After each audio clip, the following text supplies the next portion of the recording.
شروع اللہ کے نام سے جو بڑا مہربان نہایت رحم والا ہے۔ سورج کی قسم اور اس کی روشنی کی، اور چاند کی جب اس کے پیچھے نکلے، اور دن کی جب اسے چمکا دے، اور رات کی جب اسے چھپا لے، اور آسمان کی اور اس ذات کی جس نے اسے بنایا، اور زمین کی اور اس کی جس نے اسے پھیلایا،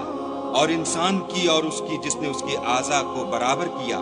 پھر اس کو بدکاری سے بچنے اور پرہیزگاری کرنے کی سمجھ دی کہ جس نے اپنے نفس یعنی روح کو پاک رکھا وہ مراد کو پہنچا، اور جس نے اسے خاک میں ملایا وہ خسارے میں رہا۔ قوم سمود نے اپنی سرکشی کے سبب پیغمبر کو جھٹلایا۔ جب ان میں سے ایک نہایت بدبخت اٹھا تو خدا کے پیغمبر صالح نے ان سے کہا کہ خدا کی اونٹنی اور اس کے پانی پینے کی باری سے حذر کرو، مگر انہوں نے پیغمبر کو جھٹلایا اور اونٹنی کی کونچیں کاٹ دیں، تو خدا نے ان کے گناہ کے سبب ان پر عذاب نازل کیا اور سب کو ہلاک